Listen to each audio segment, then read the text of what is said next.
So let's talk about this Stop Killing Games initiative because it's a really important one for anyone who loves video games. At its heart, this is a consumer movement trying to get some legal muscle behind the idea that when we buy a digital game, especially one that's online only or a live service, we should actually be able to keep playing it, even if the publisher decides to pull the plug. Think about it. You buy a Blu ray, you own that movie forever, right?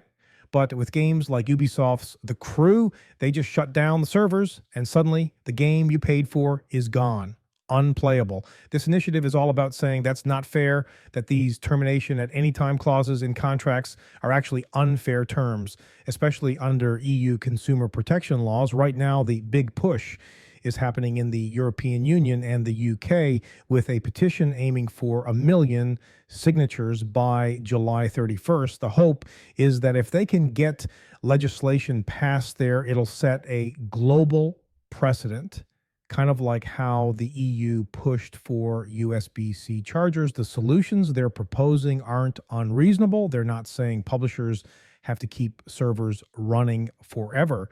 Instead, it's about forcing negotiations for legal obligations to preserve games in some way, maybe by handing them over to the community for self support, like allowing player run servers. It's a battle for consumer rights, plain and simple. And the sentiment is pretty strong. If buying isn't owning, piracy isn't stealing.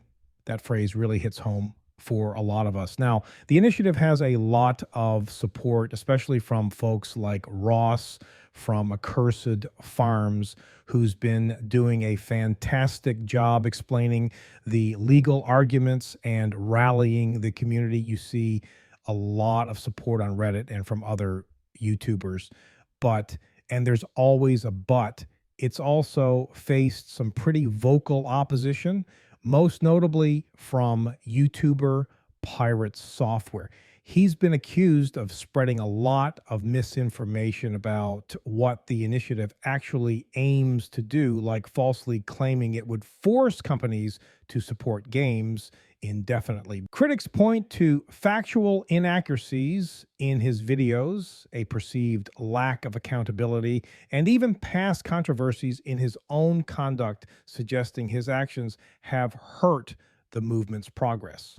So, on one hand, you have this massive grassroots effort fighting for what many gamers feel is a fundamental right: ownership of the digital products they purchase. It's about protecting our gaming history and ensuring that our investments aren't just wiped away on a publisher's whim.